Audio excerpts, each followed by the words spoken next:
Allahu Allahu Allahu Allah Allahu Allah. Bismillahirrahmanirrahim. Ila hadratin Nabi Muhammadin Mustafa Rasulullah sallallahu alaihi wasallam. Al-kiram sabil azam semua khususan mu'allim kitab ثم لشيخنا لآبائنا ولأمهاتنا ولجميع المسلمين والمسلمات والمؤمنين والمؤمنات الأحياء منهم والأموات. كرام الفاتحة. أعوذ بالله من الشيطان الرجيم. بسم الله الرحمن الرحيم. الحمد لله رب العالمين الرحمن الرحيم مالك يوم الدين. إياك نعبد وإياك نستعين اهدنا الصراط المستقيم صراط الذين أنعمت عليهم غير المغضوب عليهم ولا الضالين.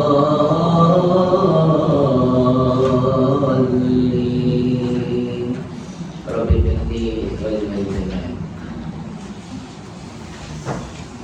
Assalamualaikum warahmatullahi ta'ala wabarakatuh. Alhamdulillah wa syukran lillah wassalatu wassalamu ala rasulillah amma ba'd. Hadirin yang dirahmati Allah, alhamdulillah bertemu lagi di tahun baru Masih tahun 2023. Kita siap. Kemudian alhamdulillah kita diperlukan Allah untuk menyambung siri pengajian yang kita Kifayatul Ulama, yang mana sebuah kitab jami lama. Kitab ni antara kitab-kitab yang diajarkan di pondok-pondok pengajian Islam di Pantai Timur, umpamanya di Indonesia lah kebiasaan. Jadi kitab ni saya mengaji dulu di Pondok Pasir Tumbuh Kelantan lah. Tahun 1991 saya mengaji kitab ni. 1991 dengan guru saya yang mengajar kitab ni nama dia Al-Fadil, Guru Haji Atikullah. Dia dah meninggal lepas saya keluar dulu. Kemudian kitab ni banyak yang baca. Banyak guru juga. Tapi antara guru saya. Jadi alhamdulillah kita ni menerangkan bab fiqh. Tapi biasalah kita Jawi lama ni, dia dalam fiqh tu dia ada tauhid, ada tasawuf, lengkap lah. Jadi pengisian ilmu yang ada dalam kitab dia ni cukup masak ranum lah. Walaupun dia kitab ni dia kata kitab untuk tadika dia, untuk anak-anak baru belajar kata. Jadi kita ni baru belajar dia. Yang sebenarnya isi dalam dia tu Masya Allah. Daripada kitab-kitab Mu'tabar ulama mazhab Syafi'i. Jadi yang insyaAllah. Baik tuan-tuan dirahmati Allah, yang terlalu kita sambung pengajian kita surah apa? Surah 4 kitab Rumi. Jawi 4 kitab Rumi 6 ya.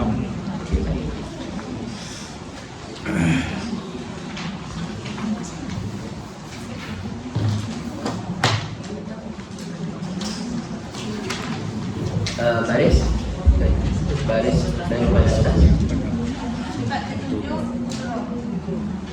Sifat yang ketujuh, Qudratun. Okey, baik.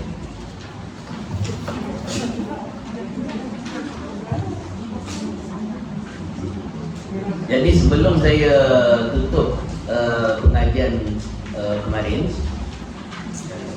2 bulan lepas, 9 nanti, kita ada persoalan berkenaan dengan sifat kalam Allah. Walaupun dia belum masuk bab sifat kalam Allah tu. Sifat dia panggil sifat ma'ani, kalamun. Maknawiannya qaulullah ta'ala mutakalliman. Jadi persoalan saya timbulkan ialah bagaimana nak memahami konsep sifat Allah yang kata kalam Allah tu, nak memahami dia yang kata laisa kamitslihi syai' tu, tiada persamaan dengan yang baharu. Jadi nak faham dia, saya bagi contoh. Saya katakan persoalan yang ditimbulkan tu ialah Al-Quran yang dapat kita lihat ni, Mushaf Al-Quran dalam bahasa Arab, ya, dalam bahasa Arab. Jadi kita katakan sifat Allah Ta'ala tu laisa kamitslihi syai', tiada persamaan dengan yang baharu. Bila tidak ada persamaan dengan yang baharu, dengan makhluk, mana mungkin Allah berkata-kata menggunakan bahasa Arab. Jadi saya timbulkan persoalan dia supaya kita tahu bagaimana nak beza. Jadi tidak ada satu orang pun yang kata Al-Quran itu kalam makhluk. Kalau dia kata kalam makhluk, fahaman dia ialah fahaman Mu'tazilah, cara sesat. Jadi kalam dia sebut Al-Quran terbagi dua bahagi. Disebut Al-Quran yang dibangsakan kepada Allah ataupun yang dinamakan kalam Allah, itu disebut kalam nafsi. Kalam nafsi, kerana kalam diri Allah sendiri. Tapi bila dia dilafazkan, apabila disampaikan oleh Jibril alaihissalam kepada baginda Nabi sallallahu alaihi wasallam, berupa kalam Allah juga, iaitu bila dia dilafazkan dipanggil kalam lafzi, telah dilafazkan. Jadi apa beza nafsi dan lafzi? Nafsi kalam Allah yang tidak ada huruf, tidak bersuara, tidak berbahasa. Kenapa? Padahal namanya kalam, yang namanya kalam tu mesti berlafaz. Kalau ikut tarikh ulama lughatan, bahasa, seperti kata pengarang kita apa, Alfiyah Imam Malik contohnya, kalamun lafzun mufidun kastaqim. Bermula kalam kami ini ialah berlafaz dan memberi faham atau faedah. Kalau kitab Matan Al-Jurumiyah disebut al-kalamu huwal lafzul murakkabul mufidu bil wad'i wa aqsamuhu thalathatu ismun wa fa'lun wa harfun. Akhir kalam. Jadi kata Syekh Hasan Haji dalam kitab Al-Jumiyah, dia kata apa? Bermula perkataan yang dinamakan kalam. Kalam bahasa Arab kita pun panggil kalam juga Melayu. India bahasa Arab kan dia namanya kalimah atau perkataan, ucapan, percakapan. Itu dia. Jadi dia mestilah lafaz, berlafaz. Wal lafzul murakkabun, dan tersusun daripada dua kalimah paling kurang. Mufidu bil wada'i. Mufid makna mesti beri faedah ataupun faham, cakap apa boleh. Abu bangun apa itu? Qama Abu, telah berdiri oleh si Abu. Kita tahu apa dia tak cakap tak habis. Kena cukup kan. Daraba Zaidun, telah mukul oleh Zaid. Zaid pukul apa? Amron. Zaid telah pukul Umar. Baru faham cerita. Jadi panjang cerita kalam tu. Jadi dia mesti berlafaz. Sebab itu hukum syarah pun jatuh berlafaz macam tu. Jadi orang bagi salam dalam WhatsApp, Assalamualaikum, baik tak jawab? Sebab dia tak berlafaz kan? Dia pakai type. pada asal hukum dia tak payah jawab. Lagi pula dia bukan dalam bahasa Arab, bil wada' dengan hasaran bahasa Arab tu jadi jatuh hukum dia. Kalau kita cakap bagi salam dengan kawan, Assalamualaikum, tak payah jawab itu. Pada sebab apa? Sebab lafaz dia tak betul. Nanti Assalamualaikum. Kan kalau baca Assalamualaikum tak payah jawab.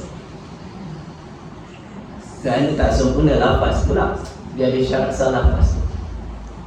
Jadi orang bagi salam dalam solat, Assalamualaikum, baru sah. Kalau ada imam, dia baca Assalamualaikum warahmatullahi wabarakatuh.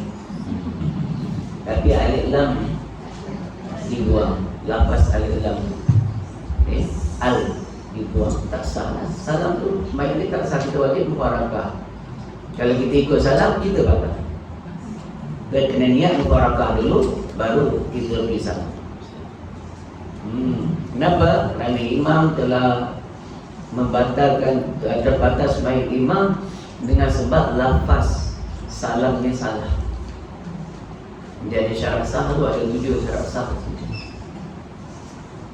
Fatihah ada 10 syarat sah. Takbiratul ihram ada 21 syarat sah. Sebut lafaz Allahu Akbar tu salah pun tak sah punya. Nah, tu nanti kita masuk dalam bab ni. Baik, kembali balik bab kata kalam tadi. Jadi kalam nafsi yang tersendiri bagi hak Allah Ta'ala tu, dia tidak boleh disamakan atau ada sebarang persamaan dengan makhluknya. Jadi makhluk bercakap bahasa Arab, Allah confirm lah bukan dalam bahasa Arab. Makhluk bercakap mesti ada suara. Jadi Allah kontra daripadanya. Kita panggil sebab itu bersalahan Allah dengan yang baru. Maksud bersalahan itu tiada persamaan Allah zat sifat af'al dengan baru. Jadi faham kat sini Quran yang kita dapat lihat, ni ada tulisan, ni ada dalam bahasa Arab, ini kita panggil Al-Quran, yang mana isinya, hakikat dia adalah dari kalam Allah yang nafsi. Oleh kerana makhluk itu hanya memahami bahasa makhluk, maka Allah datangkan Rasul. Maka Nabi SAW orang Arab, maka bahasanya bahasa Arab. Nabi Musa, Nabi Isa, bahasa Ibrani, bahasa Syriani, sebab dia diutuskan pada kaum dia bahasa itu. Jadi Nabi Muhammad SAW orang Arab, maka Allah turunkan wahyu melalui Jibril, dilafazkan dalam bahasa Arab. Yang melafazkan itu ialah Jibril alaihissalam, dengan 7 cara lafaz, dipanggil 7 qiraah. Jadi sebab itu ada qiraah macam. Kalau kita ni panggil qiraah Tariq Imam Hafaz, Ana Asim, Tariq Syatibiyah ataupun Tariq Imam Jazari. Biasanya kita ikut Imam Syatibi. Jadi tariq bacaan kita ni, cara bacaan kita ni Syatibiyah. Kan? Jadi kalau sebagai imam dia kena tahu apa tariq yang dia baca. Itu layak dia jadi imam. Makanya imam baca tadi tariq apa lah, sebab dia nak pelik sikit. Ghairil maghdubi alaihim, ghairil maghdubi alaihim. Ada muncul. Jadi saya tanya lah imam tu sebab dia ngaji Syria. Kita kenal imam tu ngaji Syria. Jadi tuan baca ni tariq apa, saya ngaji juga qiraat tak jumpa. Jadi dia baca Siratal ladzina an'amta alaihim ghairil maghdubi alaihim. Ada mak tu. Bukan mu, kehidupan dia mu ada kol-kol tak? Saya kata tuan baca tariq apa? Tariq itu biasa lah. Oh, maknanya tariq Imam Syatibi. Ya. Jadi kalau Imam Syatibi tuan baca hal. Baik Imam Syatibi tak ada kol-kolah dekat mumi tu. Kalau kol-kolah tu kol-kol cinta tu. Jadi itu kena betulkan bacaan tu. Lahan adalah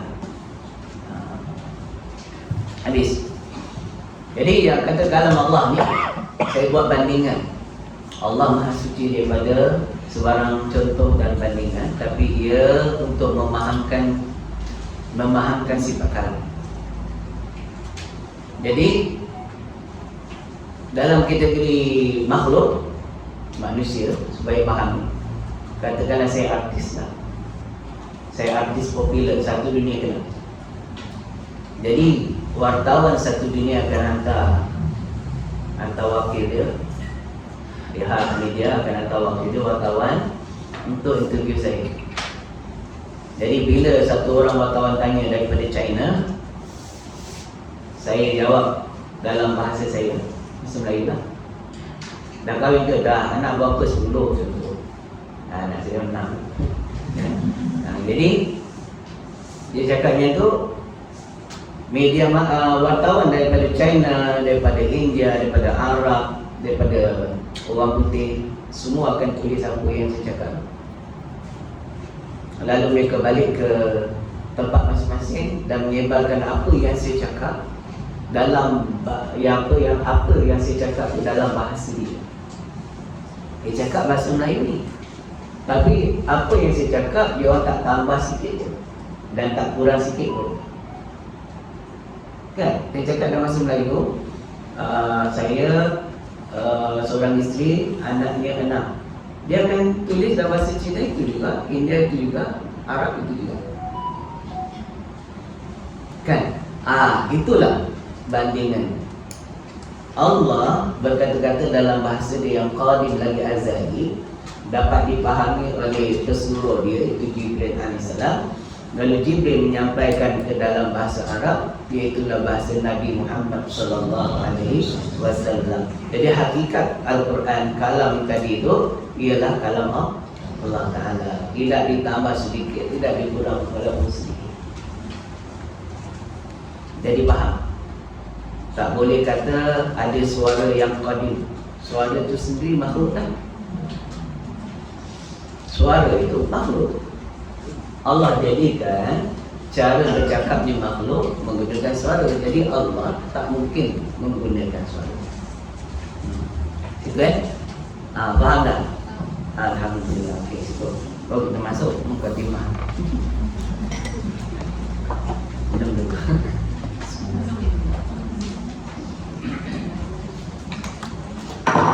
Ada nak tanya tak? Yang kurang jelas. Dia tauhid ni tak boleh sama. Tak faham ke? Tak faham. Ada yang nak perlu dijelaskan? Saya tak bahas panjang-panjang bab kalam tu, ada banyak lagi. Kalam ni dia banyak kategori. Banyak pembahagian. Ada kalam nafsani, ada kalam idafi. Ini semua kan jadi kepala mengantuk.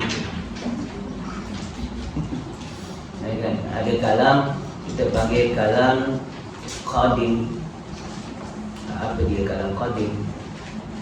Kalam hakiki. Qadim dan hakiki sama je. Cara bahan jadi betul tak payah, mesti faham. Yang tu kami sedikit faham dalam-dalam sikit. Bismillahirrahmanirrahim. Qala musannif rahimahullah ta'ala wa nafa'ana bi'ulumihi wa barakatihi fid dharain amin summa amin.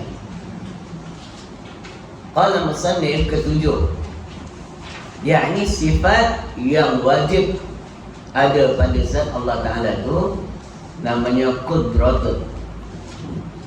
Sifat yang ketujuh dinamakan qudrat. Artinya kuasa Allah Ta'ala. Lawannya lemah. Mustahil Allah Ta'ala itu lemah. Pendek dia, senang saja baca habis.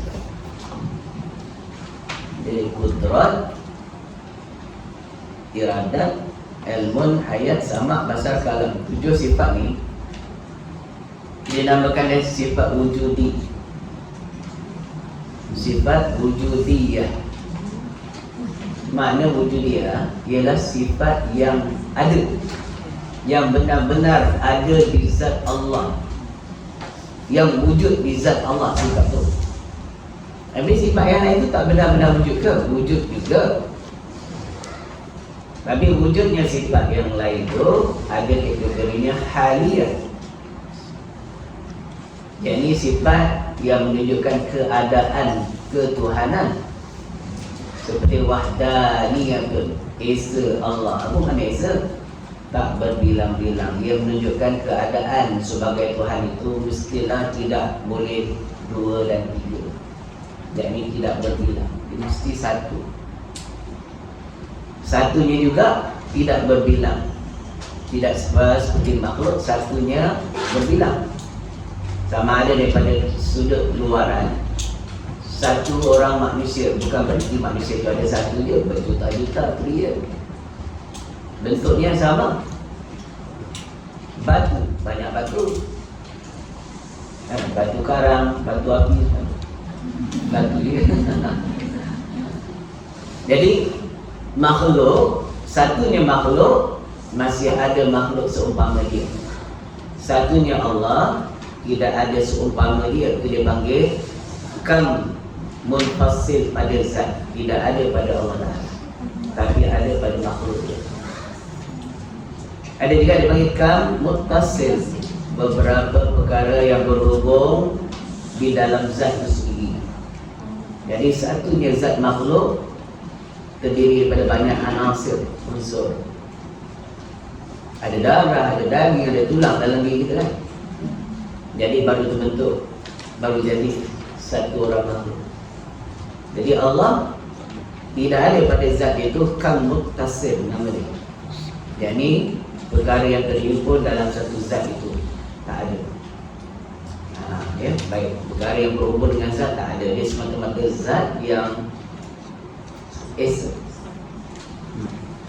Jadi itu nama sifat yang menunjukkan ciri-ciri ketuhanan nama dia.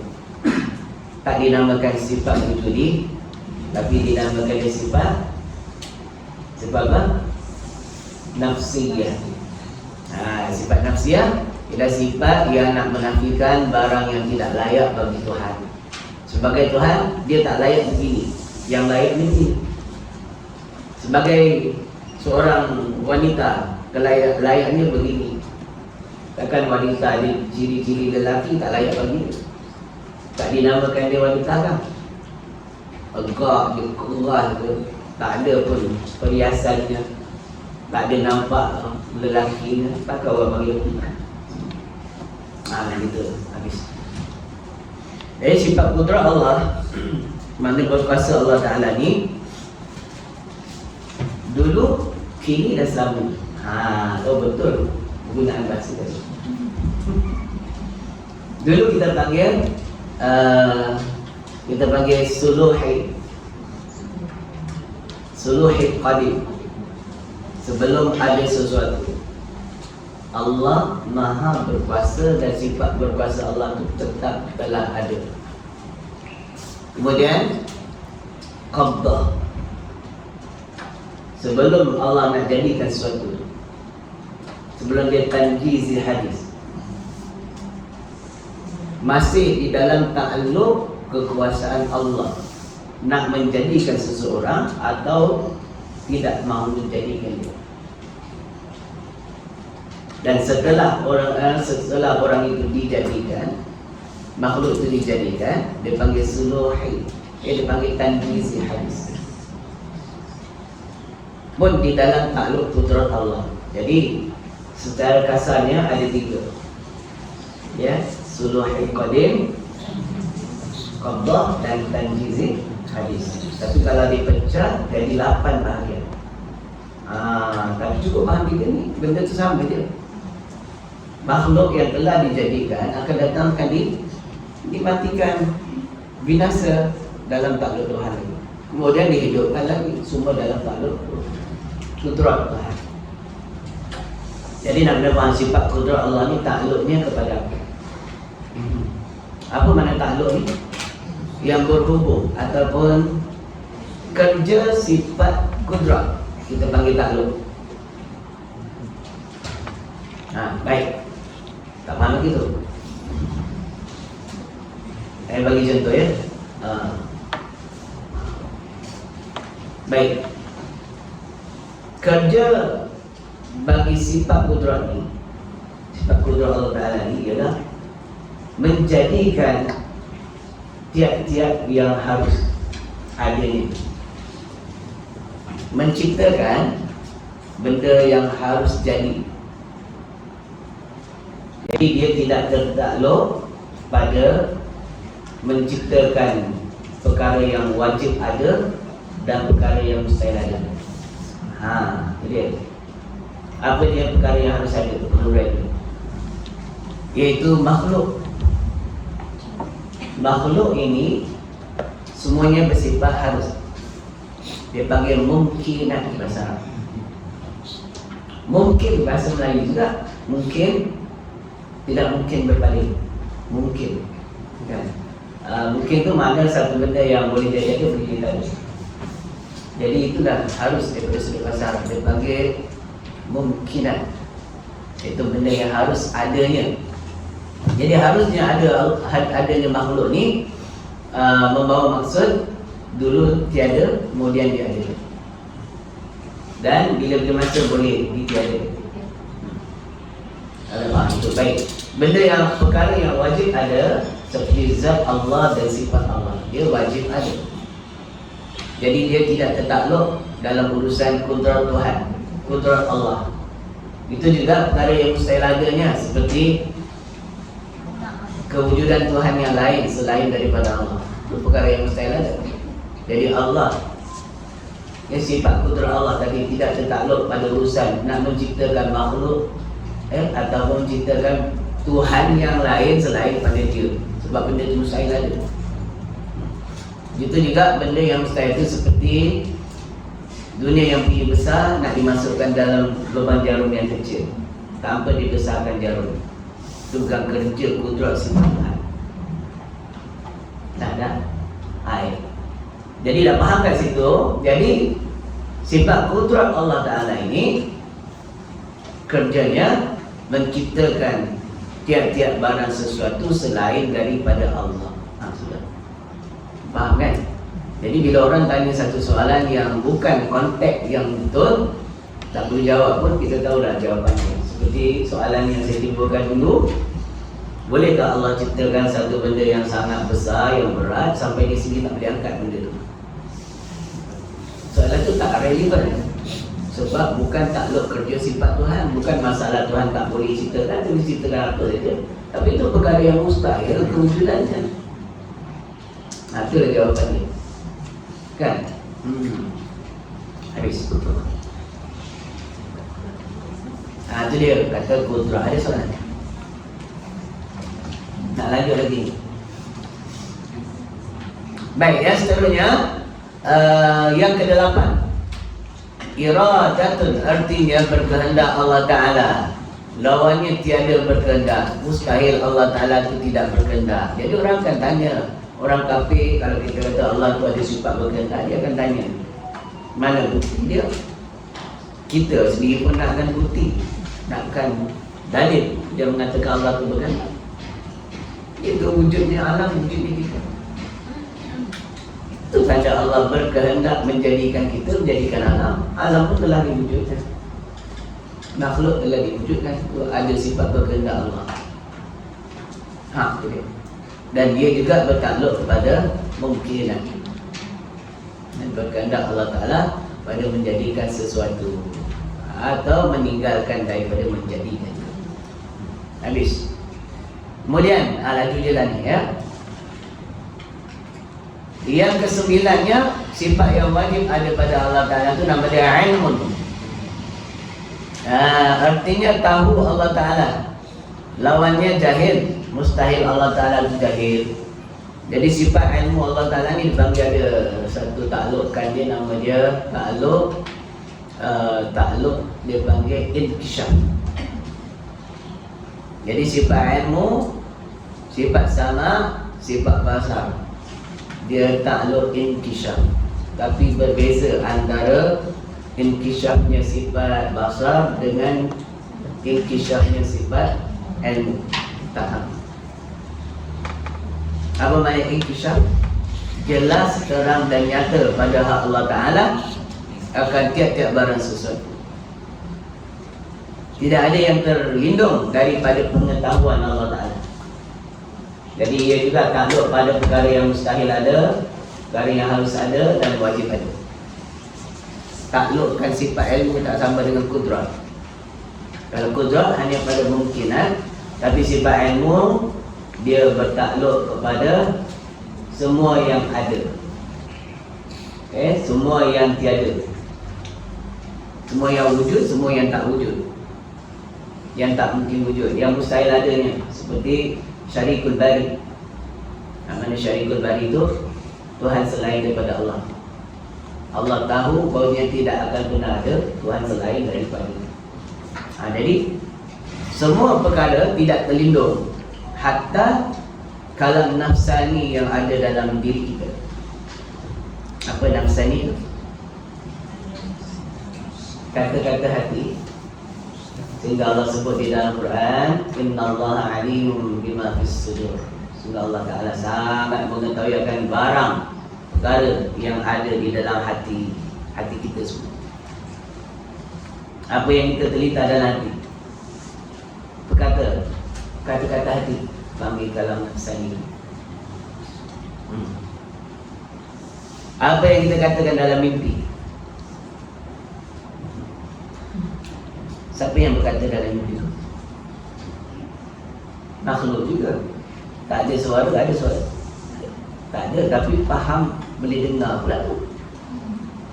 Telinga mana yang dengar pula? Itu makhluk, bukan Allah Ta'ala. Jadi apakah susah kita nak faham tentang kalam Allah yang tidak bersuara ini? Kalam mimpi yang tak ada suara pun kita boleh dengar dan faham. Kalam isyarah yang ada dekat sekeliling kita, pandang anak panah, tahu lah tu arah. Oh, esok jalan kiri. Anak panah je tengok, nak pergi orang kahwin. Macam ada orang cakap, tu panggil kalam juga. Dia panggil kalam isyarah. Still makhluk lagi. Baik, habis ilmu. Dan yang ke 14. Yang ke 10. Hayatun. Hayat ni hidup lah. Yalah. Kalau tak ada sifat hayat ni, tak ada sifat yang lain. Sifat hayat ni ialah sebagai satu dalil adanya segala sifat yang lain. Dah tak hidup, macam mana ada sifat yang lain? Orang yang mati, yang tak ada hayat, yang tak ada nyawa, ada tak sifat mendengar? Tak ada. Ke dia bangun balik, bangun cakap? Tak ada. Ada sifat berkata? Tak ada. Semua habis dah. Sifat yang lain semua terhapus dengan sebab hayatnya tak ada. Jadi sifat hayat ini pastilah wujud pada zat Allah Ta'ala. Baru kerana apa? Tak mungkin tak ada dia. Dia akan menyebabkan tak ada sifat yang lain. Sebab tu salah satu sifat yang wajib ada pada hak Allah Ta'ala itu hayatun, yakni hidup dia. Habis. Qala musannif rahimahullah ta'ala. Seterusnya yang ke-11 dipanggil sama. Sama artinya mendengar Allah Ta'ala. Lawannya tuli, yang ni pekak. Mustahil Allah Ta'ala itu tak boleh mendengar. Jelas sama, sifat sama Allah ni, Allah Maha mendengar tiap-tiap segala perkara yang maujudat, walaupun dia tak melontarkan suara sekali. Dan dalam hati pun Allah boleh dengar. Kalam hati kita, batu yang kita tak dengar dia punya suara, Allah dengar. Segala tumbuhan yang berada, yang juga binatang yang melata di dalam lautan, di dalam angkasa, semuanya dalam pendengaran Allah.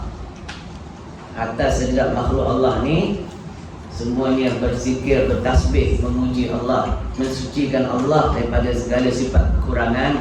Dan segala makhluk Allah ni bertasbih, mensucikan Allah daripada sebarang kesyirikan.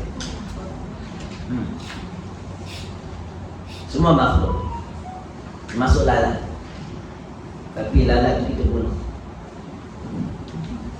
Kalau ada lalat, spray. Mati dia, tak bertasbih lah dia kepada Allah. Tapi sebenarnya hukuman bagi makhluk Allah seumpama dalam binatang tu, bila dia lupa bertasbih kepada Allah, dia mati. Makhluk yang nama manusia dengan jin dia banyak kali lupa pada Allah, tak akan mati. Anjang semua dia kafir Allah. Jadi makhluk Allah yang mana mati, kalau dia masih ingat Allah, pergilah tangkap, tak dapat tau. Tak mati, tak kena-kena. Nyamuk pun, dia tak pipi lambat, dia tak kena. Dia tengah darah besar, dia rasa lazatnya darah ni, darah kacang manis, sedap. Kau main sadap lagi, dia lupa Allah. Faham kena. Tapi semua tu telah ditetapkan Allah. Cara dia mati, bagaimana dia mati, waktu bila dia mati, Allah telah pun menetapkan dia dan tak pernah berubah. Ta'alluq azali. Dia nama takdir Allah. Qudrat berkait dengan takdir. Bila bahas sifat qudrat, kena bahas takdir Allah. Ketentuan Allah, ketetapan Allah. Bila makna azali, sejak sebelum kita diciptakan lagi, Allah telah pun menetapkan takdir kita. Bukan waktu kita ditiup di dalam rahim ibu, itu takdir juga, tapi takdir yang Allah tuliskan di Lauh Mahfuz. Bukan takdir yang telah Allah tetapkan di dalam ilmu dia. Sebab kudrat sifat ilmu dan iradat Allah tadi. Kudrat, iradat, ilmu. Ini sifat tiga dia synchronizing. Cakap putih. Dia saling berkait.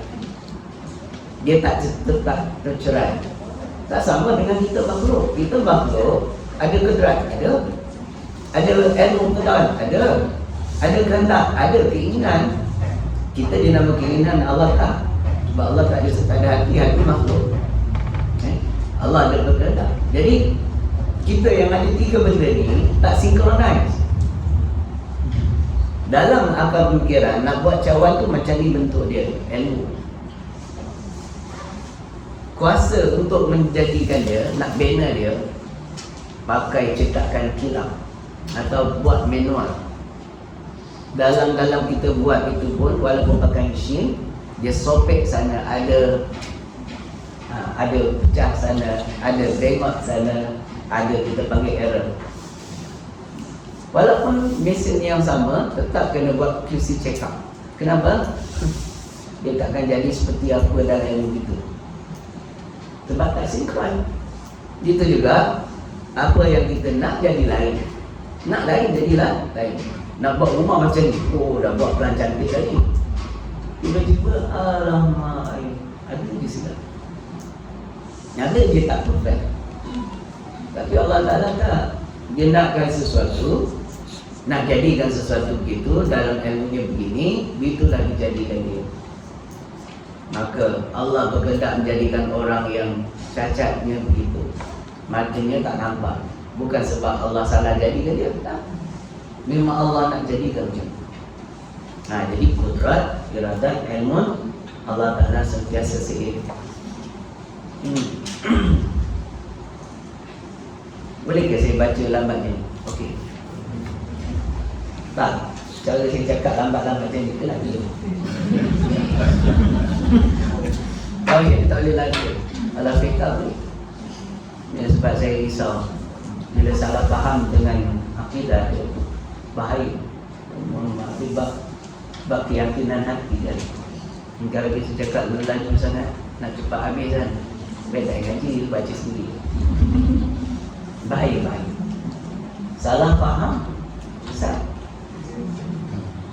Baik. Allah musannif rahimahullah ta'ala. Baik. Yang ke-12, yang ke-12 ialah basar. Artinya melihat Allah Ta'ala, lawannya buta. Mustahil Allah Ta'ala buta. Dalil ada alam ni, itu dalil kita panggil dalil umum. Ada kita, ada makhluk, tanda Allah tu tak buta. Kalau dia buta, mana boleh ceritakan dalam bumi ni? Habis. Itu dalil yang kita panggil sifatul iman al-mujmal, iman secara buruk. Sah dah iman seseorang dengan dalil yang macam tu. Dan seterusnya sifat yang ke-13 dinamakan dia kalamun, artinya berkata-kata Allah, lawannya keluh, yang ini bisu. Mustahil Allah Ta'ala tu bisu habis. Ini 7 sifat, dinamakan dia sifat wujudiyah. Saya tak urai lagi tu, minum lagi.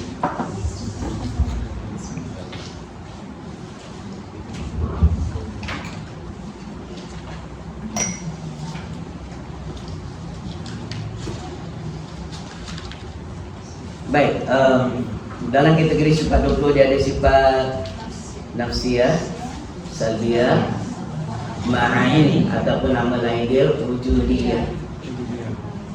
Ma'ani atau wujudiyah. Kena maksud. Dan yang keempat dipanggil sifat ma'nawiyah ataupun hadiyah. Yang keempat tu panggil hadiyah ataupun ma'nawiyah. Baik. Sifat wujudi ialah sifat yang ada di zat Tuhan. Sifat nafsiyah, sifat salbiyah ialah sifat yang berdiri pada zat Tuhan.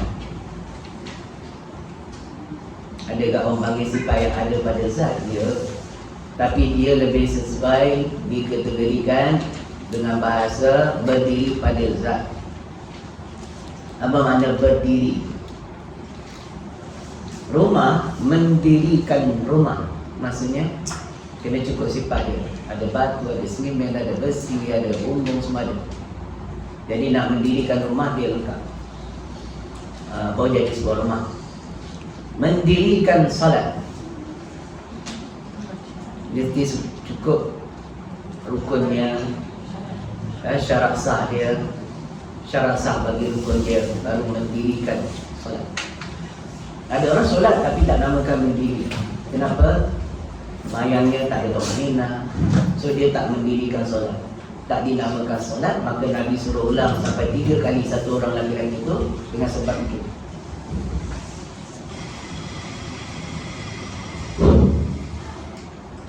Ada lipat. Baik. Jadi bila kata berdiri pada zat, maknanya zat yang qadim lagi azal itu mesti ada ciri-cirinya. Apa rumah tadi, nak mendirikan rumah tadi mesti ada ciri-ciri rumah, cukup bahannya. Jadi dia dinamakan sifat salbiyah kerana kalau kita tak menafikan zat itu dengan sesuatu perkara yang tak layak bagi dia, macam mana nak kenal Tuhan? Tak boleh kenal. Tak nafikan persamaan Tuhan dengan makhluk. Mana nak beza Tuhan dengan makhluk? Tak boleh beza. Maka dinamakan sifat salbiyah. Salbiyah itu sendiri membawa maksud menafikan perkara yang tak layak bagi Tuhan. Itu maksud salbiyah. Jadi wujudiyah, ia itu sifat yang ada pada zat Tuhan. Saya buat bandingan untuk faham, bukan membandingkan Allah. Allah tak boleh, Maha suci daripada dibuat bandingan, sebab dia tak ada banding pun. Walam yakul lahu kufuwan ahad, maksudnya tidak akan ada walau satu apa jua pun yang sebanding dengan Allah. Tidak ada sesuatu pun yang sebanding setara dengan Allah. Kan? Jadi sebagai manusia, saya kategorikan sifat wujudi itu ialah mata dia, telinga dia, mulut dia. Jadi mata wujud tak pada diri seorang manusia? Ialah. Jadi mata ni adalah sifat yang wujud pada diri manusia tu. Telinga ni juga ada pada diri manusia tu, wujud pada diri manusia. Sekarang mata ni boleh lihat sifat yang lain, sebab ada manusia yang ada mata tapi tak boleh lihat. Sebab yang boleh lihat tu, keadaan boleh lihat tu dinama maknawinya. Keadaan, sifat haliah, iaitu sifat yang akan datang kita baca 7 lagi sifat tu. Qauluhu ta'ala qadiran, muridan, aliman. Jadi sifat melihat yang ada pada manusia ni, ini adalah sifat ma'ani, atau dinamakan sifat wujudi yang ada pada manusia, makhluk. Faham situ? Jadi makhluk, kita tahu dia, yang namanya makhluk, dia mesti berjirim, dia mesti berjisim. Sedangkan Allah kontra, dia tidak berjirim, tidak berjisim. Jadi zat Allah yang tidak berjirim dan tidak berjisim itu, ada pada zat dia itu sifat ma'ani tadi, sifat melihat, sama, basar, kalam. Ada sifat sama, ada sifat basar, ada sifat kalam. Tapi laisa kamitslihi syai', dia tidak berbentuk, tidak berupa seperti makhluk. Tapi dia ada. Bila dia ada, sah dilihat akan dia. Kita boleh lihat sifat sama, sifat basar, sifat kalam yang ada pada zat Allah Ta'ala itu. Tapi tak boleh digambarkan dengan akal fikiran kita bagaimana rupa ke dia ke, ada rupa ke, ada bentuk, tak boleh. Jadi zat Allah, ada pada zat Allah segala sifat wujudiyah tadi, hanya akan dapat kita lihat setelah kita meninggal dunia. Dan dia adalah ni'matul kubra, nikmat yang paling besar bagi ahli syurga di dalam syurga. Sehingga Nabi pun berkata, satarana rabbakum kama tarana kal qamar lailatul badr. Selagi akan datang, kata Nabi, kamu akan dapat lihat Allah, lihat Tuhan engkau, seperti mana engkau dapat lihat dari hal jelasnya bulan di malam purnama. Jadi boleh lihat. Memang tarikh benda wujud sah dilihat. Yang tak dapat lihat, dia tak wujud. Allah yang maha wujud, pastilah boleh lihat dia. Sifat dia yang maha wujud, pasti dapat lihat dia. Cuma tak ada kemampuan untuk lihat di dunia ni. Wajib yakin boleh dilihat akan dia. Jadi itulah nama sifat wujudiyah. Jangan gambarkan, oh mendengar telinga besar, jangan. Kafir. Dia tak boleh tasawur. Tapi wajib yakin. Dia faham dia tak kat situ ya. Tak boleh faham Ustaz. Memang tak boleh faham tu betul lah. Kalau dia boleh faham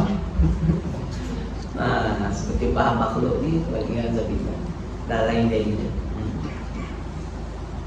Faham tak takkan ni? Dah habis pukul 11. Dah sebut dah. Baik. Apa beza dengan sifat yang akan kita baca ni? Laju dia. Sifat ini dalil dia dengan dalil sifat yang, jadi sifat ma'ani dengan ma'nawi yang sama. Saya baca laju. Nanti saya terangkan beza dia. Baik, seterusnya sifat yang ke-14. Qauluhu ta'ala qadiran, artinya yang kuasa. Allah Ta'ala lawannya lemah, mustahil. Yang ke-15, qauluhu ta'ala muridan, artinya keadaan Allah Ta'ala yang berkehendak, lawannya tiada berkehendak, mustahil pula. Yang tiada berkehendak Allah Ta'ala itu mustahil. Yang ke-16, alimun ataupun aliman, artinya keadaan Allah Ta'ala yang tahu, maha mengetahui, lawannya ialah bebal. Kita perlu bebal. Orang Melaka ni masa dia bukan orang Melaka ni.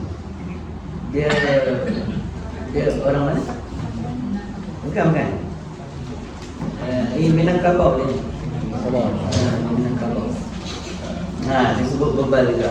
Mustahil, mustahil bebal itu ada pada Allah Ta'ala. Yang ke-17, hayyun, artinya Allah Ta'ala itu maha hidup, lawannya mati, mustahil Allah Ta'ala mati. Yang ke-18, sami'un ataupun sami'an, kaunuhu Ta'ala sami'an ataupun sami'un, artinya Ada orang nama Sami'un dulu kan. Jadi ini lah bahasa dia berbeza. Bapa dia ahli tauhid. Sami'un. Ya itu Sami'un. Tak tahu dia. Artinya yang mendengar Allah Ta'ala, lawannya yang tuli. Mustahil Allah Ta'ala tu tuli. Yang ke-19 kita baca lagi ya. Basiran. Artinya maha melihat Allah Ta'ala, lawannya buta. Mustahil Allah Ta'ala tu buta. Yang ke-20 pula mutakallimun atau kaunuh. Kalau kaunuh dia kali mutakalliman. Artinya Allah Ta'ala yang berkata-kata, lawannya yang kelu. Mustahil Allah Ta'ala tu kelu. Habis. Benda yang sama je. Yang kata ya hakullah. Hakullah tu daripada sudut dalil. Tapi daripada sudut sifat dia beza. Dia bukan sifat yang sama. Lain. Mata dengan boleh melihat tak sama. Telinga dengan boleh mendengar tak sama. Ada orang ada telinga tak boleh dengar, peka. Kan? Ada orang ada mata tak boleh lihat. Ada orang ada lidah juga, ada mulut juga tapi tak boleh cakap. Jadi boleh dia bercakap dan melihat dan mendengar itu dipanggil keadaan. Dia panggil maknawiyah. Jadi keadaan Allah Ta'ala yang maha melihat, sebab dia ada sifat melihat. Keadaan Allah Ta'ala yang maha mendengar, sebab dia ada sifat pendengar. Baik. Bila sebut sifat halia, dia ialah menunjukkan dia adalah sifat yang ada dengan sebab adanya sifat ma'ani. Contoh lampu, dia benda lain, tapi keadaan lampu tu mengeluarkan cahaya. So baru kita kenal dia lampu dan kita tahu dia lampu. Tapi dia, orang kata lampu tak keluar cahaya, tak percaya. Bukan lampu tak keluar cahaya. Jadi dia beza. Dia saling berkait. Sifat yang ada disebabkan oleh sebab ma'ani. Itu panggil sifat ma'nawi. Dan dinamakan sifat hal. Saya nak bagi contoh hal. Jadi sifat hal ialah sifat yang ada. Kita tahu dia ada dengan sebab adanya sesuatu yang lain. Contoh, saya bagi contoh tadi. Lampu mesti mengeluarkan cahaya. Lampu mesti mengeluarkan cahaya. Itu sifat keadaan lampu tu sendiri, dia mesti mengeluarkan cahaya. Jadi kalau tak ada lampu, tak ada cahaya. Faham kan? Situ kan? Jadi dia dua benda, dua sifat yang berbeza tapi saling berkait. Saling berkait di antara satu dengan yang lain. Habis. Wallahu a'lam. Cukup sampai situ. Ada soalan?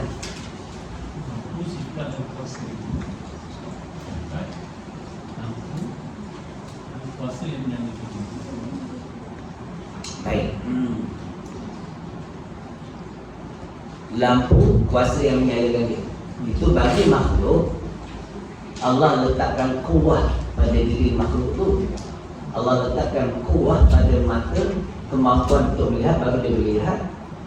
Allah letakkan kemampuan pada telinga dia, boleh mendengar, baru dia boleh mendengar. Tapi Allah Ta'ala tak seumpama itu. Bila ada sifat melihat, dah tentu dia maha melihat. Allah Ta'ala yang maha melihat. Jadi keadaan Allah yang maha melihat tak sama dengan sifat melihat dia. Sebab melihat duduk di zat. Yang maha melihat adalah kemampuan untuk melihat itu. Jadi sifat melihat Allah tu yang tak boleh digambarkan. Kalau pada diri makhluk, sifat melihat makhluk mata dia.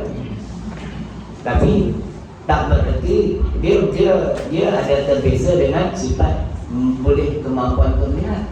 Kemampuan benda lain, keadaan dia melihat tu benda lain, dan melihat tu mata tu benda lain.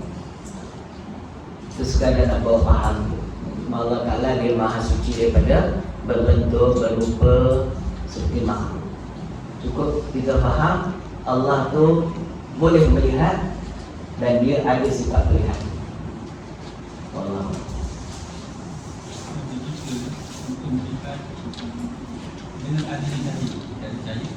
Ya. Kita penglihatan makhluk terbezalah dengan Allah. Melihatnya makhluk dia lemah juga ada sifat lemah. Dia perlukan perantara cahaya dan perlu ada lihat bendanya. Kalau terlalu jauh pun tak boleh lihat dulu. Ya. Jadi Allah Ta'ala dia maha melihat.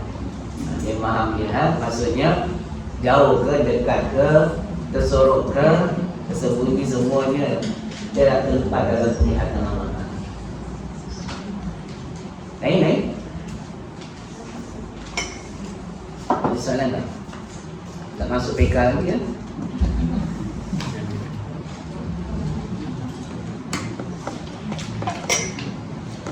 Baik, alhasil 20 sifat ni wajib dibelajar dan diketahui dan dipelajari oleh setiap orang laki-laki dan perempuan yang mukallaf.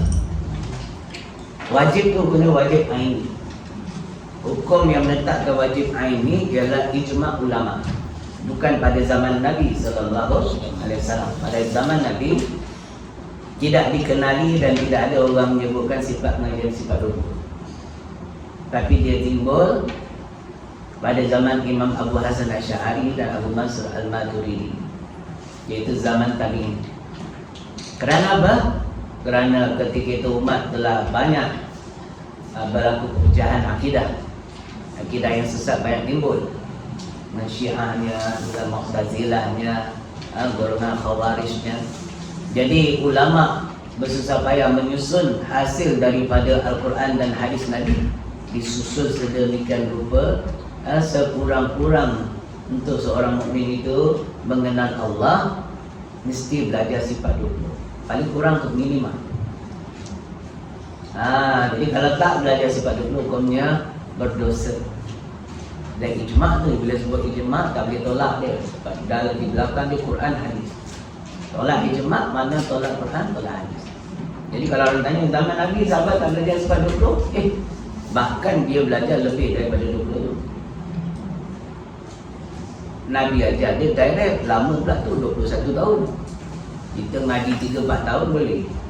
Ngaji macam sahabat dengan tak rakyat tau. Jadi ulama susun cantik. Itu juga zaman Nabi, mana ada Quran tertulis macam kita ni. Zaman bila dia timbul? Zaman kezaliman satu orang pemimpin Islam ketika itu, namanya apa? Hajjaj bin Yusuf. Hajjaj bin Yusuf. Banyak ulama mati dalam penjara pada zaman ini. Pahaman dia tu mirip kepada Mu'tazilah. Pahaman dia. Jadi ramai ulama yang kena seksa, yang mati pun ada. Tapi dia punya baik, ialah memerintahkan ulama meletakkan baris. Quran berbentuk zaman Sayyidina Osman Ibn Affan belum ada baris. Tulisan Arab semata kena ada 6 surah baru boleh kita baca. Jadi dia ni suruh perintahkan ulama meletakkan baris Quran. Bolehlah kita membaca mengeja dan membaca dengan baris Quran. Masya Allah. Jadi Quran wujud selepas zaman Nabi sallallahu alaihi wasallam. Itu juga dengan sifat 20 wujud selepas zaman sahabat Nabi sallallahu alaihi wasallam. Tapi tak lari daripada apa yang Nabi ajar. Itu Nabi ajar. Sampai sekarang Quran sekarang dengan Quran zaman Nabi sama. Cuma bezanya cara penulisan. Dan cara susunan. Susunan pada zaman Uthman Ibn Affan itulah yang telah sampai sekarang lagi. Zaman Nabi masyaf Quran masih bersepah. Ada dekat beberapa tamar, ada dekat batu, ada dekat kayu dan sebagainya. Wallahu a'lam bishawab. Perempuan? Ada lagi 10-20 minit je. Ini kita penjelasan sikit tentang pemahaman yang kita faham. Yang saya teruskan secara jelas dan dan memanfaatkan kemampuan orang. Dia itu saya cakap. Okey, faham. Dia semata-mata bila sesuatu perkara itu tak dilakukan oleh bagian sebelah, dia berlaku. Okey. Dia tak adakah ini orang lama secara terus dia kata dia secara terus juga kenapa kita tak ikut ulama dan apa ini tak buat siapa ulama ni kan sedang apa yang kita faham ulama ni dia belajar daripada sebelum-sebelumnya sampai ke kita begitu dan dia secara jelas dia Tolak je. dia tolak begitu. Saya cuma tak faham kenapa adanya perbezaan dari mereka ni yang kadang-kadang boleh diinginkan. Bagus Dia suka soalan ni. Tapi nak jawab dia 3 hari 3 malam tak habis.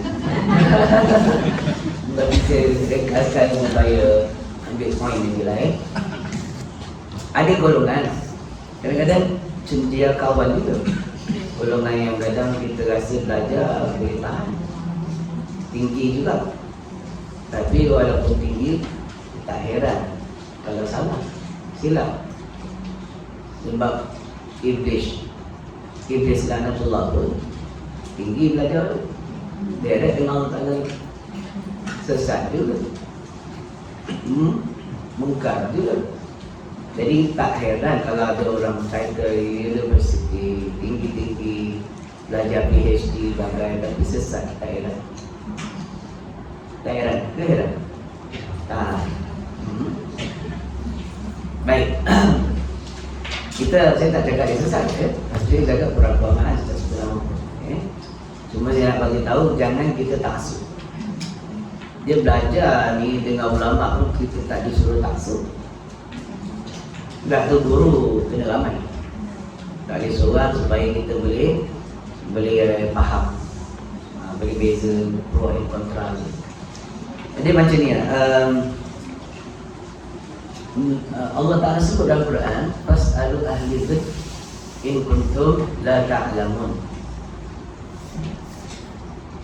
Kata Allah Ta'ala, hendaklah kamu bertanya kepada para ulama jika sekiranya kamu tidak mengetahui. Jangan pasang makna seperti Ustazah Nafifah apa nama yang dia lakukan. Dia kata fas'alu ahli zikir, maka hendaklah kamu tanya pada orang ahli zikir.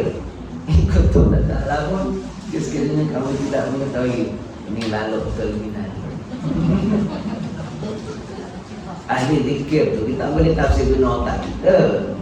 Kena ikut tafsiran para ulama. Sebab ulama yang tahu yang tentang ilmu tu. Jadi maksud ahli zikir itu ialah ahli ilmi. Kalau nak bab fiqah, tanya ahli fiqah. Tasawuf, tanya ahli tasawuf. Ilmu bahasa, tanya ahli bahasa. Sains, tanya ahli sains. Dia macam tu. Dia tak boleh tanya kepada ahli zikir. Ahli zikir ni orang jahil pun boleh jadi ahli zikir. Dia kuat zikir, jadi ahli zikir. Kan? Jadi salah tu kemudian tu.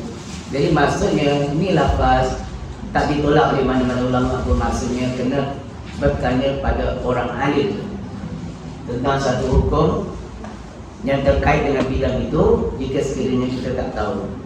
Dan istimbat hukumnya inilah dalil yang menunjukkan Allah menyuruh kita ni bertaklid kepada ulamaan. Maksud taklid itu mengikut ulama. Kita tanya betul ikut. Dan kita tak tahu tentang Quran, tak tahu tafsir, tak tahu tanya ulama yang tahu. Kita dah belajar dengan dia, kita ikut. Mana taklid dalam urusan muamalat kita, dalam bab fiqh kita. Okey, baik. Jadi inilah dalil asasnya kenapa ulama menyuruh kita ni bermazhab. Kerana kita tak ada kemampuan untuk memahami teks Quran tu dan juga hadis Nabi. Quran pun tak hafal, hadis lagi lah.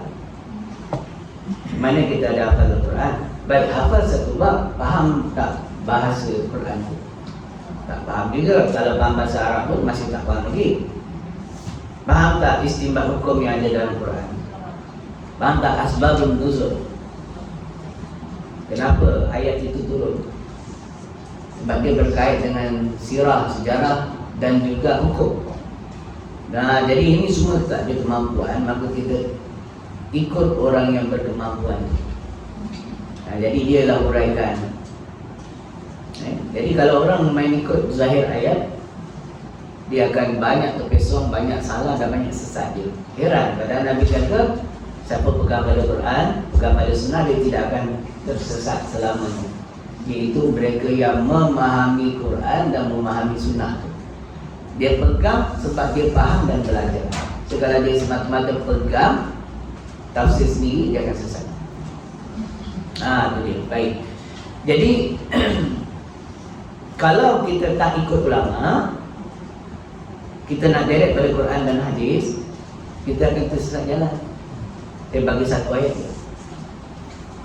Ayat dia, la ikraha fiddin. Tiada paksaan dalam agama Islam.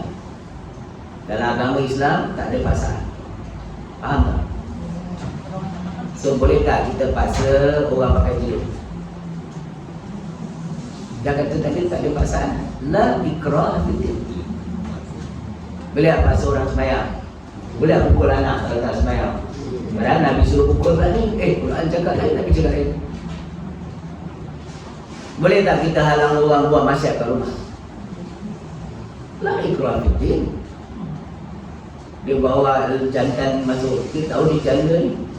Dia bawa jantan juga bawa masuk. Ayat itu kau. La ikraha fiddin. Faham, salah faham pada ayat ini je. Ayat ini istimbat hukumnya terkena dalam soal orang kafir. Kita tak boleh memaksa dia mengikut undang-undang Islam.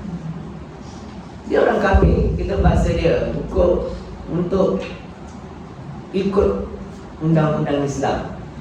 Tak boleh. Tapi orang Islam wajib mengikut undang-undang Islam. Itu maksud dia. Itu bagi istimbat hukum, tak kena faham. Jadi kalau tak faham, dia ambil ayat ni, jadilah macam Aminah Wadud, jadilah Siti Kasim. Ambil ayat, faham ni. Jadi sesat. Jadi itu sebab wajib ikut ahli ilmu tadi. Jadi bila dia kata tak ikut ulama', dia sendiri pun cakap tak betul. Sebab dia pun ikut Abdul Aziz bin Baz, ulama' dia. Ulama' dia, ulama' kita dia tak ikut. Dia ikut Ibn Taymiyah. Dia tak nak ikut Imam Syafi'i. Dia tak nak ikut Hanbali. Dia ambil ciduk, ambil yang mana mudah. Dalam bab nikah, kalau kita tak ikut mazhab Syafi'i kena ada wali, ada saksi. Dalam mazhab Hanafi dan Hanbali beza. Cukup wali tanpa saksi, cukup saksi tanpa wali. Kalau ambil yang senang saja, kahwin begitu je lah, tak payah saksi, tak payah wali. Semua dia dah. Orang akan jadi sesat. Kerana apa? Kerana tak ikut apa ulama' telah susun. Contoh dalam bab solat, dah disusun cara mazhab Syafi'i, Maliki, Hanbali, Hanafi. Apa bezanya? Semua daripada Nabi. Bila kita ikut, kita kena taklid. Kalau kita campur, tak boleh. Dalam bab-bab darurah kita boleh ambil. Tak boleh main campur. Kentut tak batal lah semayang. Kenapa? Ikut Dr. Mazhab, kentut tak batal semayang. Imam tadi dia bukan cakap kentut, dia cium bini dia, pergi semayang. Allah Akbar, dia dah ambil air semayang. Dia cium bini dia, siap kentut lagi. Sebelum nak angkat tabir, satu kali angkat. Allah Akbar. Tak batal. Kenapa? Dia tak bermazhab. Dia suka, dia ambil yang mana yang mudah bagi dia. Boleh macam itu? Tak boleh. itu akan menyebabkan hancur lebur kita punya susunan fiqh kita. Ya. Tak boleh campur dia punya itu. Kalau dia nak beramal dengan mazhab Hanbali boleh je. Tapi bila dia kentut, orang yang beramal dengan mazhab Syafi'i tak boleh ikut. Sebab dia telah batal menurut mazhab Syafi'i. Tapi mazhab Hanbali tak batal lagi. Hanafi tak batal lagi. Awak semayanglah ikut mazhab awak. Kita tak boleh ikut. Jadi celaka tak? Susah. Jadi kalau kita faham, kalau dia memahami semua, dia ikut mazhab Hanbali atau mazhab Hanafi, dia nak jadi imam, dia kena tahu juga hukum mazhab Syafi'i. Jadi dia kena baca bismillah ketika baca Fatihah. Dia wajib mazhab Syafi'i, tapi sunat bagi mazhab Hanafi. Jadi kalau dia tak baca bismillah, orang mazhab Hanafi semua tak sah sembahyang dia, kerana telah kurang satu ayat daripada suratul Fatihah. Mazhab Hanbali tak kurang, sebab tu bukan ayat Fatihah. Dia pecah pada siratal ladzina an'amta alaihim satu ayat. Ghairil maghdubi alaihim tu ayat lain. Jadi dia kena faham baru tak jadi masalah. Baik itu jangan suka-suka cedok. Kalau kita nak beramal mazhab Hanafi, dia boleh beramal. Tapi awak jadi imam, awak kena alif pak mazhab seperti ulama imam-imam Mekah, alim mazhab. Jadi dia tahu macam mana nak solat, nak imamkan orang. Wallahu a'lam bishawab. Itulah dia tuan. Jadi sebenarnya mengikut ulama tu hukumnya wajib. Dalil ayat Quran tu. Dia bukan sunat, bukan harus. Kalau kita tak ikut, kita akan tersesat di tengah jalan. Yang jadi sendiri pun ikut ulama. Ikut Muhammad bin Abdul Wahab, ulama dia. Dia ikut jalan ulama dia. Kenapa dia ikut zaman mazhab Syafi'i yang Megah Hanbali pun? Kenapa nak mesti ikut dia punya Muhammad bin Abdul Wahab? Dia cakap tak betul. Dia cakap jangan bermazhab, tapi dia sendiri ikut mazhab dia. Allah Allah. Lain.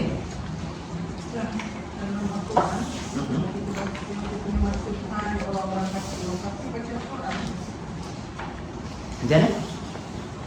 Dan tak ada hai orang-orang kafir.